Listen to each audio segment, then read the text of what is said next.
Un individuo vive alienado y atormentado en las sombras de la sociedad.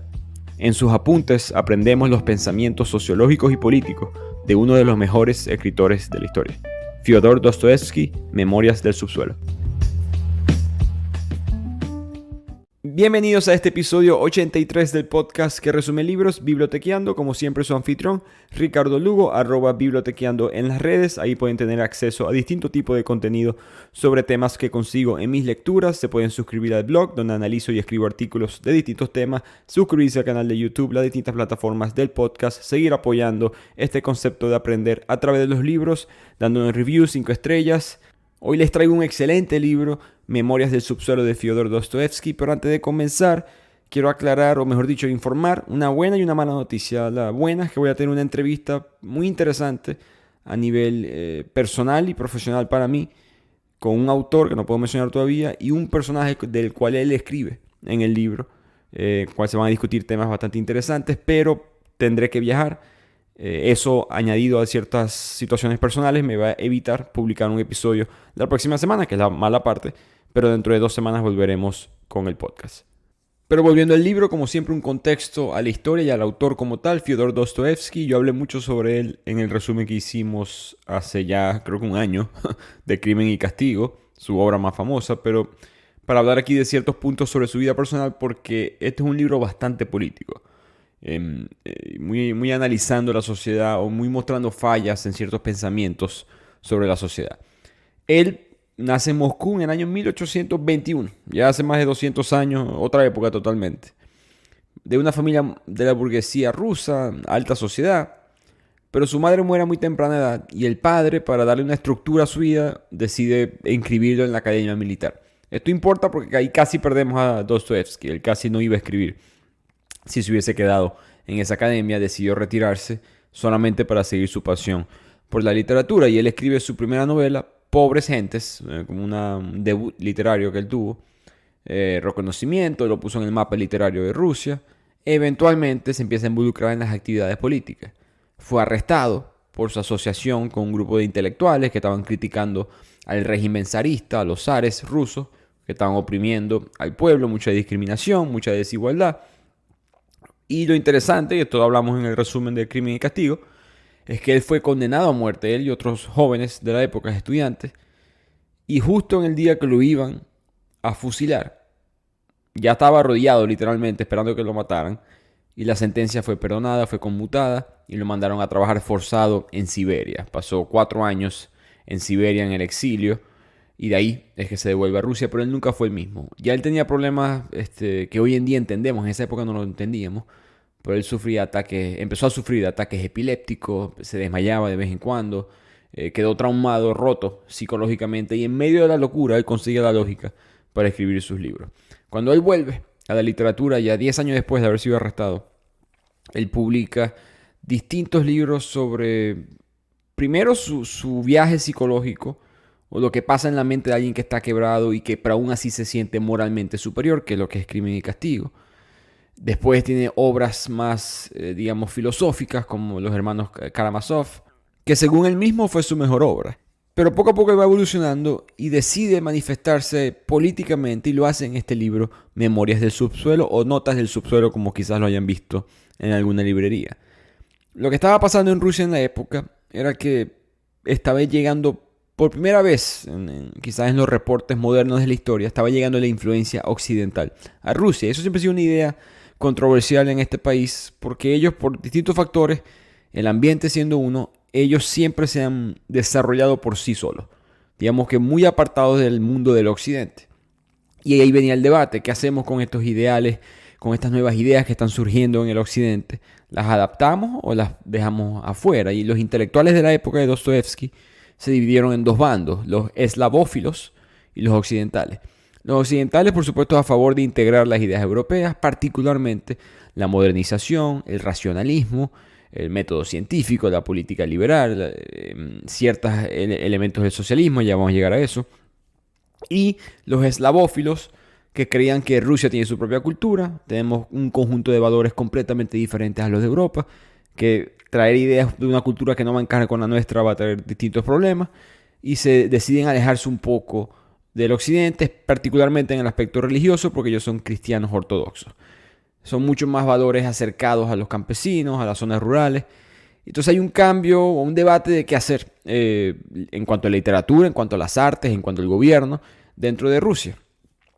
Y Dostoevsky se alinea con los eslavófilos. Él no le gusta los del occidente, pero eso viene después en su vida. Al principio, de joven, cuando él estaba criticando a los zar, cuando estaba en Siberia, él en verdad era un occidental, por lo menos promovía o estaba a favor de ciertas ideas, estaba mucho más mente abierta en este aspecto. Pero después tuvo como una especie de despertar intelectual y espiritual.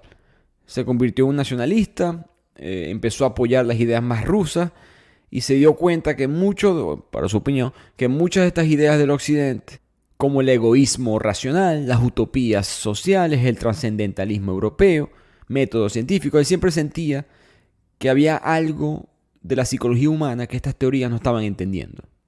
Estaban ciegos a ciertos aspectos de lo que significa ser un ser humano. Y por lo tanto, escribe este libro para burlarse, en verdad, de los que estaban pensando a favor del occidente. Los que han leído este libro saben que el tono es bastante burlón, satírico, hasta sarcástico, porque lo escriben no para su lado, no para los eslavófilos, sino para los occidentales. Y un punto muy importante que quiero aclarar, porque quizás mucha gente cometa este error. Cuando uno escucha Rusia, antioccidente, utopías sociales, creo que lo primero que se viene a la mente es el comunismo. Pero recordemos las fechas, estamos en mitad del siglo XIX, en los años 1800, Fyodor nunca vivió el comunismo. El manifiesto comunista, publicado por supuesto por Karl Marx y Friedrich Engels, es publicado cuando Dostoevsky tenía 25 años, pero es traducido al ruso ya cuando Dostoevsky tenía un año de muerto. Así que él nunca conoció, por supuesto no vivió la Revolución de Octubre de 1917, no vivió el establecimiento del Partido Comunista, vivió son las ideas socialistas que habían surgido de ese libro, pero digamos que la idea por completo no se había establecido. Entonces no podemos analizarlo desde el punto de vista político con la información que tenemos hoy en día, porque eran otros temas, eran otras discusiones. Pero muchos historiadores lo categorizan a él como un conservador que aún así odiaba al feudalismo, porque él estaba muy en contra de la división de las clases sociales, la opresión hacia los plebeyos, la opresión de los zares rusos, pero él no estaba convencido de estas ideas de la democracia y de la entrega, de la transferencia del poder de un sistema centralizado, en este caso los zares, a el pueblo. Siempre fue muy escéptico a esas ideas, pensaba que eran ideas pobres traídas de Francia, que una constitución simplemente era esclavizar al pueblo, era una ilusión de representación. Y una frase muy famosa de él para manifestar todo esto, que él decía que en la democracia, a los oligarcas solo les preocupan los intereses de los ricos, y a los demócratas solo los intereses de los pobres. Un pensamiento interesante de lo que en este punto es una idea muy nueva, que es la democracia moderna del mundo europeo.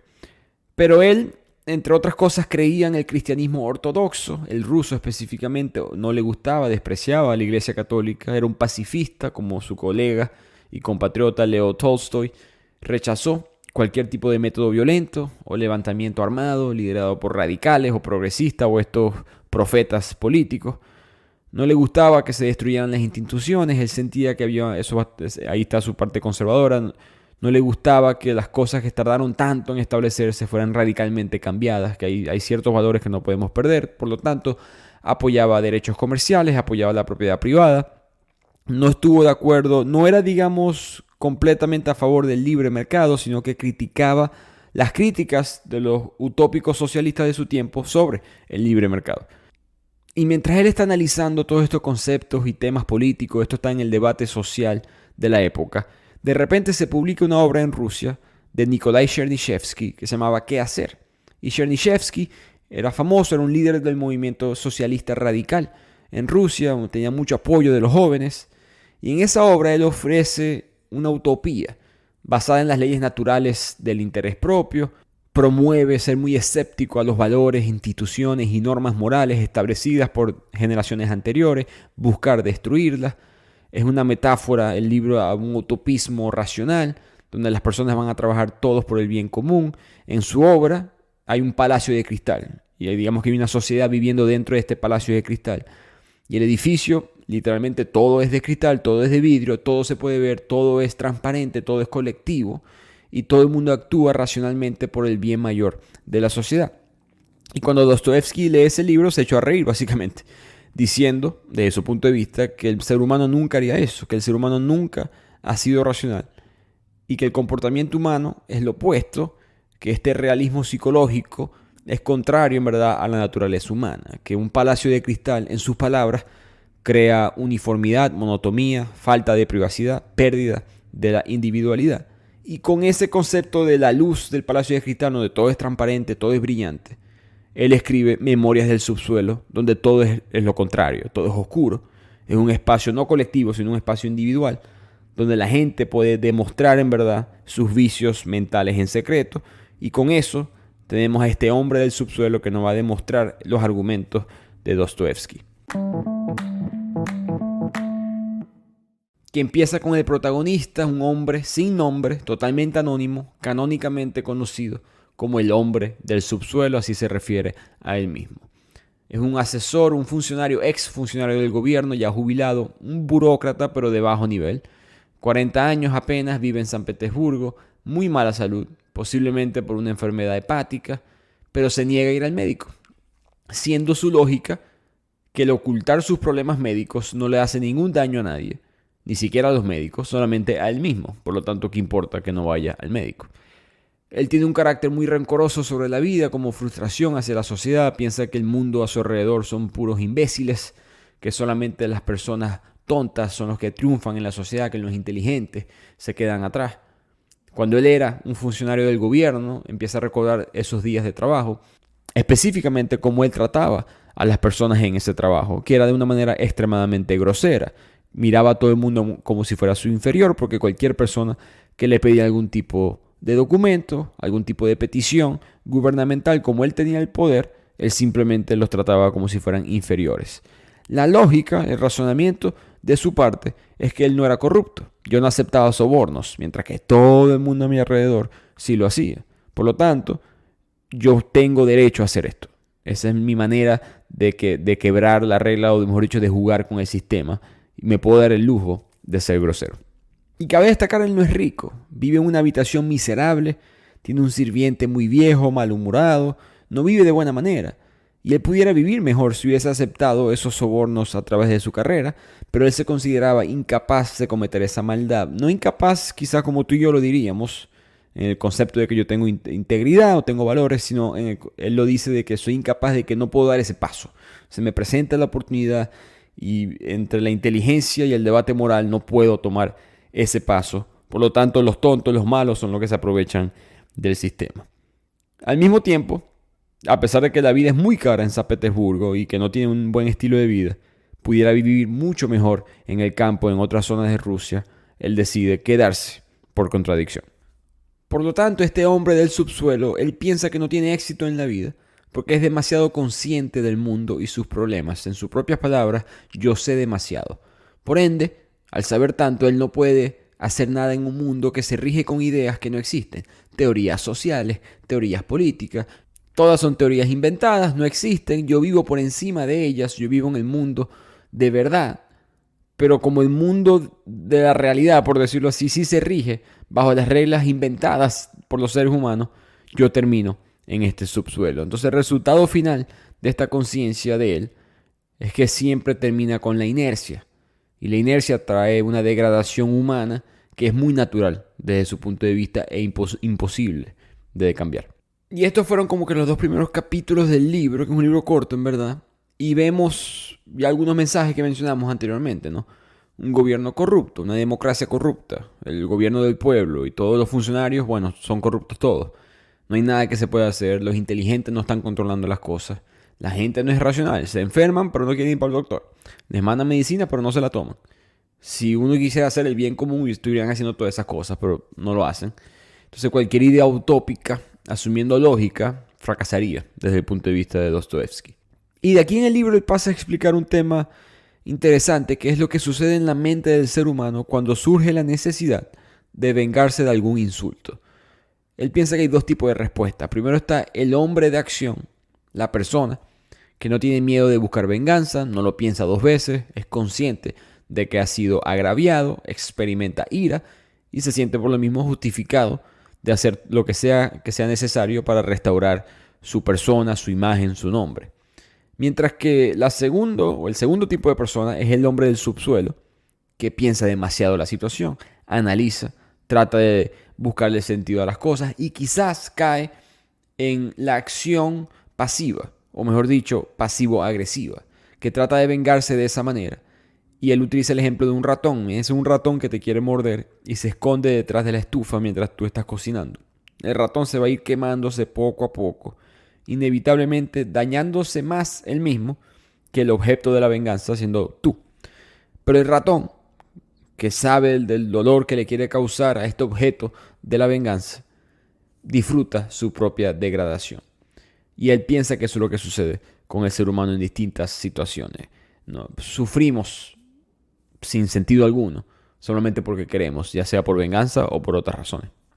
Mientras que del otro lado, el hombre de acción, que se siente legítimamente agraviado, actúa, da ese brinco según sus sentimientos en vez de preocuparse por sus mismos sentimientos. Él simplemente ve las cosas de una manera muy sencilla porque, como dice el hombre del subsuelo, no es inteligente, tiene una inteligencia limitada, se equivoca y por lo tanto se siente justificado de actuar de acuerdo a sus propias creencias, en este caso que necesito buscar venganza. Recuerdo cuando leí esta parte del libro y empecé a anotar mis notas, pensar mucho en un concepto filosófico, matemático, que habla de que la intolerancia siempre gana. Específicamente, el autor explica que cuando hay 4 a 5% de intolerancia en la población, intolerancia puede ser representada sobre distintos temas, pero intolerancia, ese grupo intolerante va a ser sobrerepresentado eventualmente en la población. Y no tiene que ser intolerancia, digamos, negativa o con mala intención. Puede ser intolerancia simplemente que tú dices que no a algo más. Un ejemplo que recuerdo que el autor colocó en ese libro fue las opciones vegetarianas en los restaurantes. Todos los restaurantes, básicamente hoy en día, tienen opciones vegetarianas. ¿Por qué? Porque el vegetariano es intolerante. El vegetariano no tolera las opciones alimenticias de las personas que no son vegetarianas. El no vegetariano puede comer vegetariano, pero el vegetariano no puede comer no vegetariano. Por ende, todo el mundo se tiene que adaptar a la minoría del 3, 4, 5% y que puede aumentar más adelante. Otro ejemplo más histórico o social, él se puso a discutir los paganos contra los cristianos. Los paganos, eventualmente por supuesto ganaron los cristianos, pero los paganos no odiaban a los cristianos porque creían en Jesús o porque creían en un solo Dios. Odiaban a los cristianos porque los cristianos no toleraban a las ideas de los paganos. Y a los cristianos ser los intolerantes y la pequeña minoría dentro del Imperio Romano, tarde o temprano, se convirtieron en la mayoría. Y creo que Dostoyevsky está tocando ese tema, ¿no? El hombre de acción no es inteligente, no es no es el que está pensando las cosas correctamente, pero actúa y exige y se siente justificado para actuar de acuerdo a sus propias creencias, termina ganando y la intolerancia siempre gana. Pero volviendo a la obra, el autor termina este capítulo explicando cómo una persona culta, estudiada, lógica, se queja de un dolor de muelas. La queja no es tanto de sentir dolor, es la queja de no tener a nadie más a quien culpar sobre lo mismo. El hecho que algo tan básico como un dolor de muelas no les deje vivir tranquilo hace que todas esas filosofías carezcan de sentido. De repente, lo único que quieres es aliviar ese dolor, lo demás no importa. George Orwell hablaba de algo muy parecido, que el cielo, el concepto del cielo religioso en las épocas preindustriales eran simplemente conceptos de lo que necesitabas resolver hoy en día. ¿Cuáles son los dolores de hoy en día? Descansar en las nubes y relajarse, eso es un cielo, porque en aquella época trabajaban demasiado. Hicimos el resumen de Persépolis, de la revolución islámica de Irán. A los niños les ofrecían unas llaves de oro para entrar al cielo, supuestamente. Y la idea era de que les iban a ofrecer mujeres, comida, las cosas que no tenían en la vida real. Por lo tanto, el cielo o el concepto de la filosofía, lo que te importa más, no es más nada que eliminar el dolor que tienes hoy en día. Y el dolor de muelas te quita, te borra todos los conceptos racionales de todas tus teorías filosóficas anteriormente. Y ahora en la obra, el hombre del subsuelo empieza a atacar la noción de que el individuo civilizado está verdaderamente iluminado. Que todas estas ventajas que te promueve el sistema sobre la prosperidad, la riqueza, la libertad, la paz, la unidad, etc. Todos estos análisis que estas personas realizan y promueven esta sociedad basada en fórmulas sociológicas ignoran lo que él llama específicamente la extraña ventaja. Y por ignorar esa extraña ventaja, todas estas ideologías, todas estas teorías están totalmente equivocadas. ¿Y cuál es esa extraña ventaja? El libre albedrío. El hombre del subsuelo piensa que el ser humano, bajo cualquier circunstancia, prefiere pensar que está actuando acorde a su propia decisión, no como lo que le dicta la lógica, la razón o el sistema. Incluso si esa decisión propia, si ese libre albedrío, si esa libertad individual es autodestructiva, el ser humano va a pensar, o mejor dicho, decidir tomar esa decisión. Por ejemplo, yo sé que tomarme un trago o fumar es malo para mi salud, yo sé que tomar esta decisión probablemente no es lo mejor, pero la hago de todas maneras porque quiero sentirme libre. Y el hombre del subsuelo considera que todas estas teorías occidentales ignoran esta extraña ventaja. Y muy cómicamente el hombre del subsuelo empieza a adivinar qué es lo que los occidentales respondieran en ese argumento. Él dice, seguramente me van a decir que bueno, el libre albedrío, las decisiones individuales, el individualismo, también pueden ser explicadas científicamente, también pueden ser explicadas dentro del concepto de algún tipo de sistema sociopolítico, socioeconómico, al igual que cualquier otro impulso del ser humano. Y el hombre del subsuelo les responde diciendo, la ciencia, independientemente de lo que descubran sobre la voluntad humana, no van a poder cambiar el hecho de que el hombre se niega a aceptar que su libre albedrío esté sujeto a algún tipo de reglas. Siempre vamos a querer nosotros como seres humanos demostrar independencia de voluntad. La única constante en el comportamiento de las personas es que es ingrato y se niega a ser sensato. Y eso cambia acorde. Lo que sea que la sociedad dicte que es racional o correcto, va a haber un grupo considerable de la población que va a actuar en contra de esos intereses, simplemente por el poder de sentirse que están actuando por sus propios intereses de ser libres. Por ende, el ser humano puede incluso hasta volverse loco intencionalmente, simplemente para demostrar que su libre albedrío no está sujeto a la razón, no está sujeto a la sociedad. Podemos conectar esta lógica un poco al principio del libro, ¿no? Cuando él hablaba de los colegas, que todos eran corruptos. La decisión lógica es no serlo, hacer las cosas correctas, eso sería lo mejor para el resto de las personas, pero simplemente por ser individuales dentro de este mundo tan colectivo, cada quien empieza a apuntar para su propio lado. Y con eso terminamos la primera parte del libro, porque este libro se divide en dos. Básicamente la primera sección, la primera mitad, es los pensamientos del hombre del subsuelo, la crítica a la sociedad, a la crítica de ese palacio de cristal. Y ahora el hombre del subsuelo nos dice, bueno, ¿quieres aprender cómo llegué aquí? ¿Quieres saber quién era yo hace 15 años, cuando yo era más joven? ¿Cómo llegué a pensar del mundo sobre esto? Y nos cuenta su historia.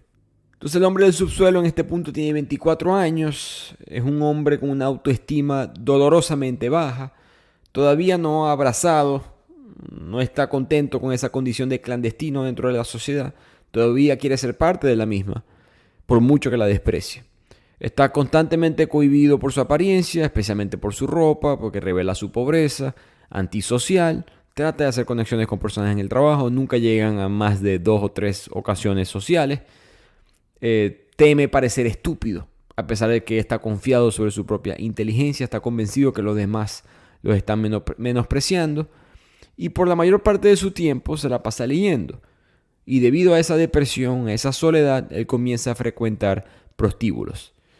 Empieza a culpar en sus pensamientos críticos literarios a periodistas rusos por equiparar falsamente el romanticismo ruso y europeo, y afirma que nosotros los rusos somos los que vemos el mundo de una manera mucho más realista. Una noche, hay una historia interesante, el hombre del subsuelo entra en una taberna donde se está produciendo una pelea. Y cuando se está tratando de aclarar la situación, un oficial está como caminando hacia la salida y se consigue con el hombre del subsuelo de frente, como un obstáculo para el oficial, y simplemente sin hablarle, sin pedirle permiso ni nada, lo levanta, por su pequeño tamaño que tiene el hombre del subsuelo, además, lo levanta y lo aparta del camino y sigue caminando. Y esto lo humilla muchísimo a nuestro personaje, que se queda con eso adentro. Se lo aguanta, lo amarga durante 2 años de su vida. Ese pensamiento, ese momento le sigue viniendo en su mente todos los días. Llega a escribir una novela satírica sobre el oficial, pero no la publica. También escribe como una carta desafiando al oficial, pero nunca la envía. Finalmente, él pide dinero prestado a su supervisor y se compra un traje como que a la moda, algo que me estaba fuera de su alcance financieramente, para que pareciera que él estaba en una igualdad de condiciones sociales con ese oficial. Él sabía quién era el oficial, lo identificó y lo fue a buscar en la calle. Y cuando se ven frente a frente, el oficial ni siquiera sabe quién es él, obviamente ni se acordaba de eso, y siguió caminando. Y el hombre del subsuelo simplemente dijo, me siento reivindicado por lo que hizo. Fue suficiente para pasar la página. Recordemos el ejemplo en la primera parte del libro de ese ratón que se está quemando poco a poco. Así se siente en este momento el hombre del subsuelo por 2 años, solamente rencoroso por buscar venganza.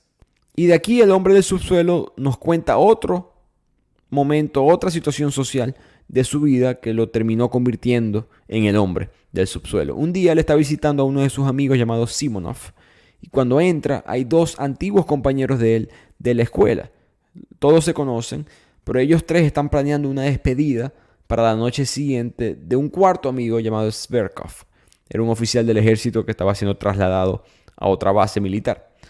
Y estaban discutiendo Simonov, sus 2 amigos, cuánto deberían contribuir cada uno para la fiesta. Y estos antiguos amigos de la escuela de nuestro hombre del subsuelo ni siquiera lo respetan, ni siquiera hablan como si él no estuviera ahí presente en la conversación. Como lo ven con la ropa así toda fea, toda de pobre, ni siquiera ya asumen que le fue mal en la vida y no le van a pedir dinero para esta fiesta que cabe destacar, ni siquiera lo quieren invitar. Porque estos 2 amigos, supuestos amigos, eran como que los populares del colegio y nuestro hombre del subsuelo, por supuesto, no lo era. Él, para demostrarles que él sí encaja, que él sí puede, él dice que va a dar esos 7 rublos. Cabe destacar, él no los tiene. De por sí ya le debe dinero a su jefe de ese traje elegante que alquiló. Le debe otros 15 rublos a Simonov. Y el mismo Simonov sabe que tú no tienes dinero, pero aún así lo quiere hacer. Y un momento interesante en el libro que el hombre del subsuelo piensa sobre él mismo. Yo odiaba a esta gente en el colegio. Yo de hecho rechacé una prometedora oferta de trabajo para alejarme de este círculo, para no trabajar con este mismo grupo de gente. ¿Por qué estoy tratando o insistiendo en impresionarlo? Y aunque él tenga todo ese pensamiento, aún así decide hacer lo que es ilógico, que es por supuesto aportar dinero que no tiene para la fiesta de alguien que no le importa. Cuando llega a esta fiesta, resulta que no hay nadie. Es un hotel muy elegante de San Petersburgo. Se entera por algunos de los trabajadores que la fiesta había sido trasladada a las 6 en punto. Y a él le habían dicho que era a las 5. Probablemente nunca le avisaron el cambio de la hora a propósito para que cuando él llegara se fuera, asumiendo que la fiesta había sido cancelada o algo por el estilo. Por supuesto, él dice, me voy a quedar para demostrarle nuevamente que yo pertenezco aquí. Empieza a tomar todos estos tragos que son gratis en la fiesta. Cuando ya llegan los invitados, específicamente cuando llegan Simonov, el invitado especial, el que están celebrando es Zverkov y los otros 2 ex amigos, ya él está totalmente ebrio y hace un discurso en el cual insulta a Zverkov y lo reta, de hecho, a uno de los hombres a un duelo. Todo el mundo se echa a reír por lo borracho que estaba. Por lo tanto, el hombre del subsuelo se baja, él siente que lo que dijo fue en serio, pero nadie lo tomó en serio, que era algo muy, digamos, común en su vida.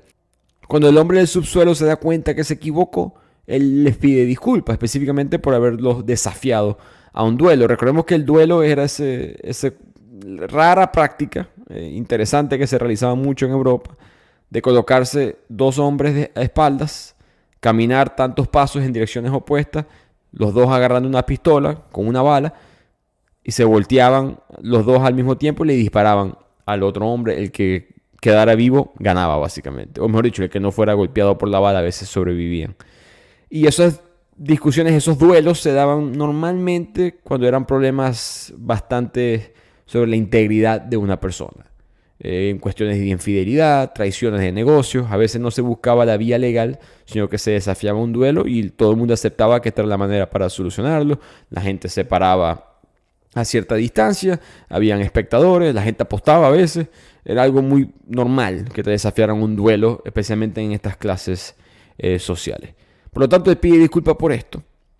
Y la respuesta de Zverkov es: no, tú no me insultaste, ¿cómo me vas a insultar tú a mí? Entiende, señor, que usted nunca, bajo ninguna circunstancia, va a poder insultarme. Con ese comentario, ahora sí quiere enfrentarse con Zverkov y los acompaña porque todos se van a ir de la fiesta a un prostíbulo. Pero cuando él llega al burdel, cuando llega a este prostíbulo, ya no están los hombres, mejor dicho, están cada uno con sus respectivas mujeres en unos cuartos privados. Así que no va a poder enfrentarse con Zverkov, pero él decide, bueno, voy a buscarme una mujer para mí. Él habla con una que se llama Lisa y ella explica, le cuenta a nuestro hombre del subsuelo que ella es básicamente una esclava. Su familia la vendió al dueño de este prostíbulo para poder pagar unas deudas que tenían. Y ahora ella, dado el contrato que tiene con este dueño del negocio, va a tener que trabajar tantos años para poder pagar esa deuda que no hay manera que lo pueda pagar mientras ella todavía es atractiva físicamente. En otras palabras, va a morir en este prostíbulo como esclava. El hombre del subsuelo está como que consternado, ¿no? Como que asombrado con la historia, pero en lugar de consolarla, le da un discurso sobre la felicidad conyugal, lo bonito que es estar casado. Él no está casado, cabe destacar. La alegría de criar hijos en familia, algo que él tampoco tiene. El hecho de que el ser libre, por muy pobre que él esté, por muy fuerte que es su vida, él por lo menos sí es libre, mientras que ella es una esclava. Le dice que tú probablemente vas a terminar muerta de alguna enfermedad de transmisión sexual. Todo es muy macabro, la conversación con Lisa. Y ella, como para comprobar que ella también es un ser humano que tiene valor, le muestra una carta de amor de un estudiante de su pueblo, un estudiante de la escuela cuando ella vivía en un pueblo remoto, en las afueras de San Petersburgo, como para mostrarle a él que, mira, yo soy capaz de ser amada libremente, libre albedrío también, como lo eres tú. Él como que escucha esto y entra en sí, se disculpa con ella y le dice que si quiere puede ir a visitarlo en su casa. Él decide irse del prostíbulo y cuando llega a su domicilio escribe una carta disculpándose con su amigo, diciéndole que él estaba borracho, ahí le mandó unos rublos para pagar parte de la deuda, pero ese dinero lo tomó de lo que le debía a su sirviente. Un sirviente que él sentía que lo miraba mal a él, al hombre del subsuelo, que lo menospreciaba. Y él decía, ¿cómo mi sirviente me está mirando mal? Si yo soy superior a él, más inteligente, todo esto. Así que no le voy a pagar porque puedo. Recordemos cómo él trataba mal a las personas en las oficinas del gobierno porque podía. Cuando están ambos peleando, porque obviamente el sirviente quiere su sueldo, ahí es que llega Lisa. Él ahora con ella presente se avergüenza de sí mismo, de su pobreza, del estado de su domicilio. Y peor aún, Lisa le dice que se quiere alejar de esa vida del burdel. Y eso le enoja a él porque él entiende que eso es una insinuación a que él le ayude a ella a salir de ese mundo. Y él le responde, yo no hablaba en serio acerca de ayudarte esa otra noche. Lo que pasó fue que mis amigos me habían humillado y yo lo que quería era transferir esa humillación a alguien más. Entonces él arremete en verdad contra ella, la culpa por su propia miseria, la culpa a ella por llegar a su casa y verlo en este estado tan vergonzoso, tan empobrecido. Pero Lisa, que se asusta al principio con esta volatilidad del hombre del subsuelo, luego siente lástima por él, como que lo identifica, lo ve a través de los ojos, entiende el dolor que tiene y lo consuela. Y al ella responder de esa manera, la dinámica de poder cambia. Ella ahora es quien lo está salvando a él. Tienen relaciones sexuales y después del sexo, el hombre del subsuelo le pide a ella que se vaya del cuarto. De hecho, él le deja un dinero puesto, como que tranquila, vete, toma tu dinero y te puedes ir, como si hubiese sido un trabajo cuando no lo había sido. Y ella agarra el dinero y se lo tira en el suelo y se va. El hombre del subsuelo nunca se dio cuenta, en verdad, de que ella había tirado el dinero. Y cuando esto sucede, él le da como que una punzada de arrepentimiento, se da cuenta que hizo lo incorrecto, baja las escaleras, va hacia la calle para buscarla a ella, no la consigue y más nunca en su vida la volvió a ver. Y así se termina esa historia entre el hombre del subsuelo, Lisa, sus amigos. En verdad no es la historia más interesante, pero cuenta cómo llega el hombre del subsuelo a ese punto emocional, a ese punto mental.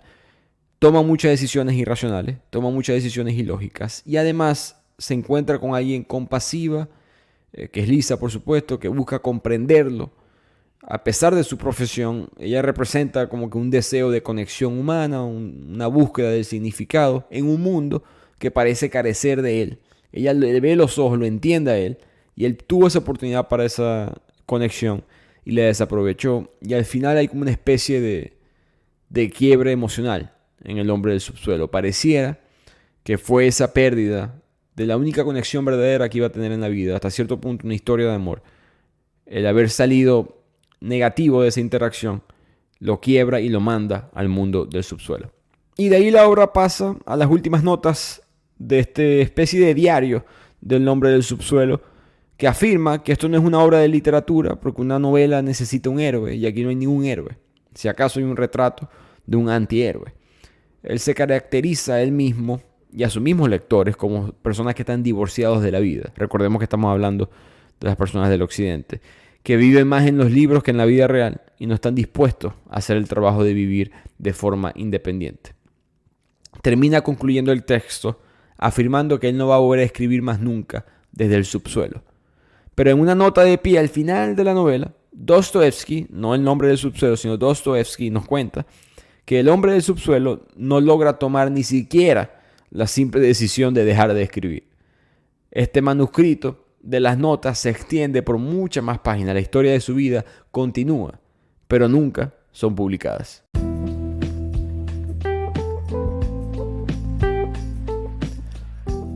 Y con eso llegamos al final de este resumen. Pienso que el libro te deja como con ese gancho de ¿será que el hombre del subsuelo pudo obtener esa redención que tanto buscaba, ese final feliz? Lo dudo extremadamente. Uno, por lo que vemos en la parte 1 del libro, que en verdad es como 15 años después de la parte 2. Y segundo, el contexto filosófico, económico, político, social que tiene Dostoevsky, que está buscando expresar Dostoevsky en esta obra. Pienso nuevamente que él está simplemente criticando que todas estas teorías sociales, si tienen sentido, quizá no tienen tanto sentido. Si son tan obvias, es porque no son tan obvias. Hay esa ventaja extraña que él dice del ser humano, ciertas decisiones, como vimos con el hombre del subsuelo, que se van a tomar que no tienen ningún tipo de sentido, pero siguen siendo tomadas. Así que espero que hayan disfrutado este resumen. La próxima semana, dentro de 2 semanas, nos vemos en el siguiente episodio. Los que me siguen en Instagram, voy a colocar una encuesta a ver cuál es el siguiente libro. Estoy ahorita entre Isabel Allende, Violeta, que fue uno de los libros que me envió la editorial Pingüino. Tengo 2 más ahí guardados, pero me encantaría saber su opinión, a ver cuál es el siguiente resumen. Sigan siguiendo la cuenta @bibliotequeando, apoyando este concepto de aprender a través de los libros. Les habló Ricardo Lugo. Nos vemos en 2 semanas.